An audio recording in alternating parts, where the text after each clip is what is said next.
remind you what today is. What is today? It's January the 20th. Am I right? It's Inauguration Day, this time last year.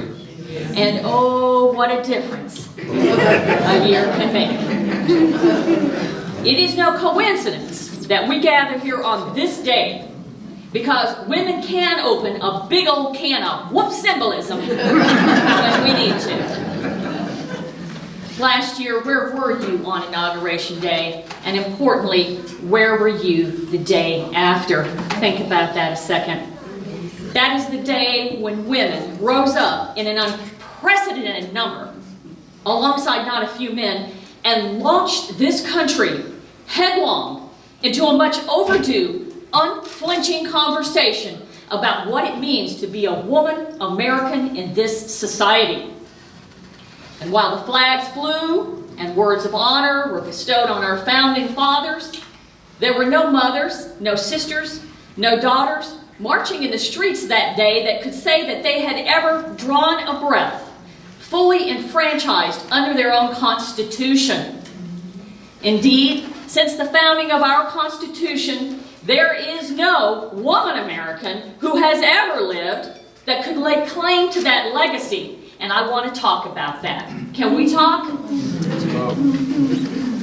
I do solemnly swear or affirm that I will faithfully execute the office of President of the United States and will, to the best of my ability, preserve, protect, and defend what?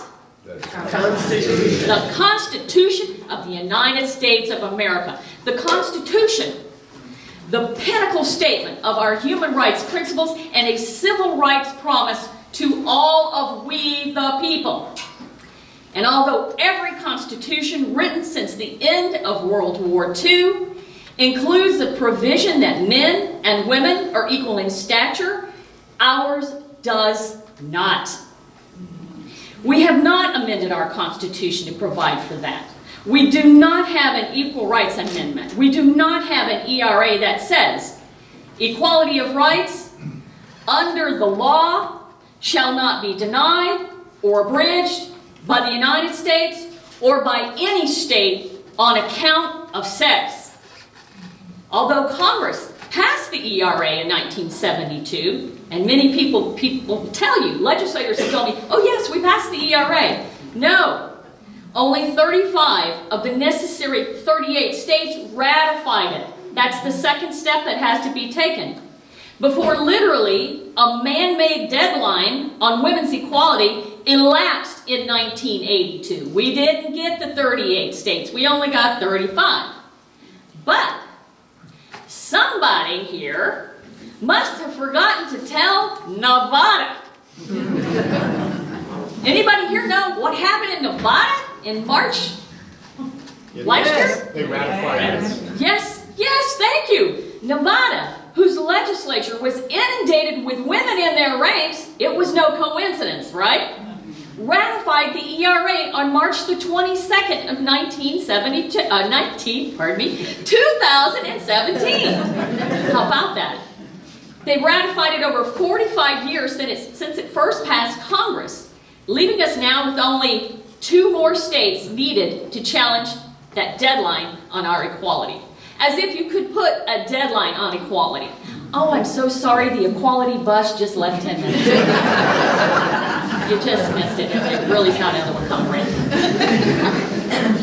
It was a development that stunned constitutional scholars and equal rights advocates alike, except for some of us who were following closely and were going, they're flipping the Nevada legislature, and we know we have a senator down there that's interested in this. And we held our breaths when she took the dais. And she came through for us. That was only the beginning of the beginning. Do you understand? Women are seizing the bully pulpit of the ballot, and can you hear us now?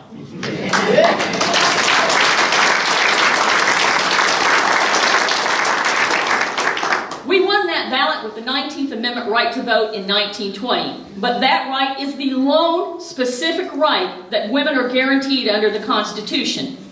And all men had that voting right constitutionally spelled out for them well before any woman ever did. trickle-down equality didn't work to get us the ballot then, and it is not going to work to get us equal protections under the 14th Amendment now. It doesn't work. The 14th Amendment, let's talk about that one a little bit. That's the amendment that supposedly guarantees citizens equal protection under the law. But it's not functioning like an equal rights amendment would function for us. We continue to lose court cases because the equal protection clause of the 14th Amendment isn't all that equal. The late Justice Scalia once said, "Certainly, the Constitution does not require discrimination on the basis of sex. The only issue is whether it prohibits it. It doesn't." End quote. How could he believe that way, despite the fact that the 14th Amendment opens with these words, all persons. Are you a person? Women, are you a person? All American citizens are afforded due process and equal protection. That's because despite the fact that it opens with all persons, the next section sheds light on what we call intent. For the first time, you see the word male introduced into the Constitution and used 3 times. Why? Basically, they were trying to right a census wrong. This census wrong was being perpetrated because black males were not being counted as full persons and full citizens. To right that wrong was justice. If they didn't count those persons, the 14th said, your state will begin to proportionally lose representatives. Well, what do you think happened next? Still, it really didn't guarantee. But we started to make progress. So Scalia believed, as do some others, that the Constitution has to be applied in the way it was originally intended. Originalist, constitutional originalist.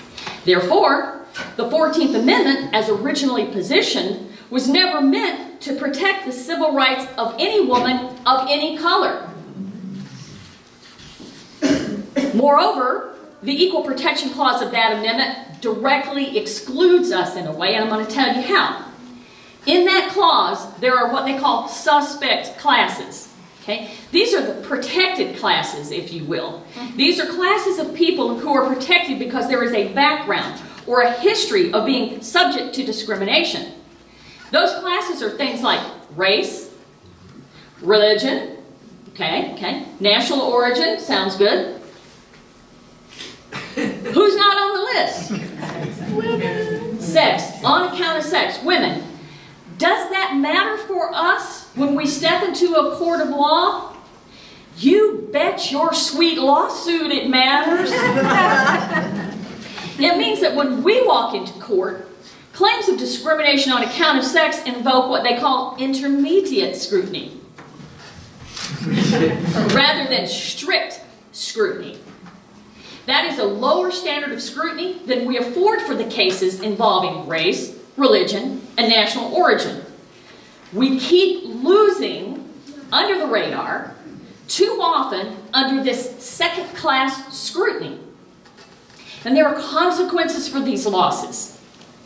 Our nation has been shocked into a conversation about inequality in the forms of some of the worst manifestations of sexual discrimination, sexual abuse, sexual assault, and gendered prejudices.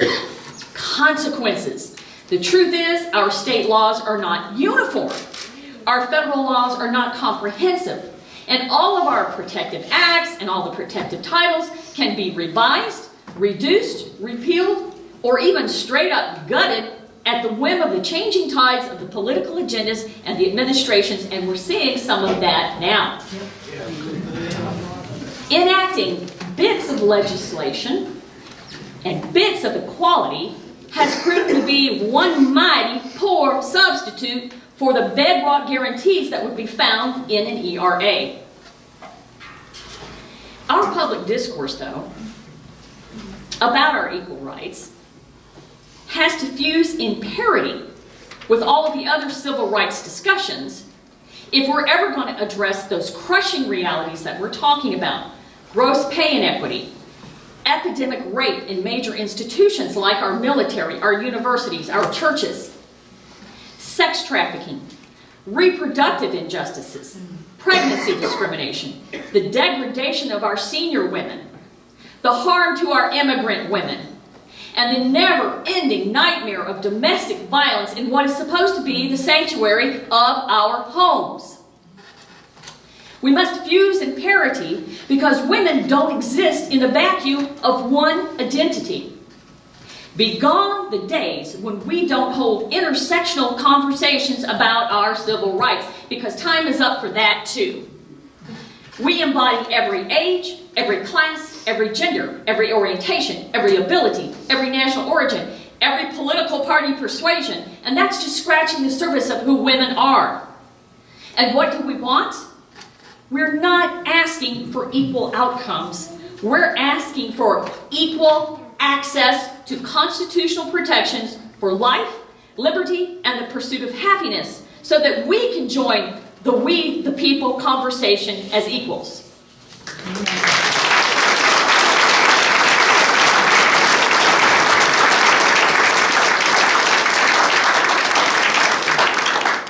Winding up.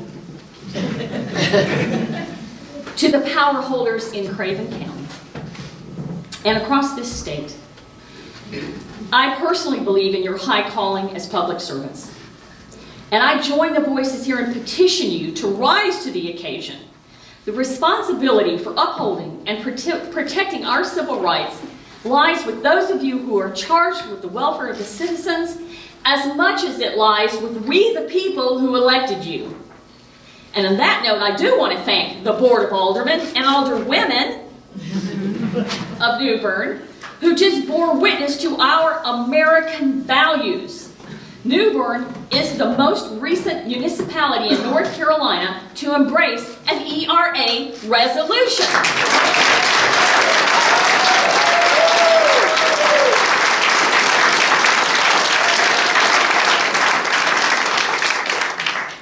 Values. So in conclusion, here it is straight up. Ready? It is a moral danger to the heart and soul of this nation for the largest demographic in this country to submit to the immorality of inequality. No one should come against us with words or acts that denigrate our equality with "it's in your own best interest" on their lips while they seek our subservience in their hearts.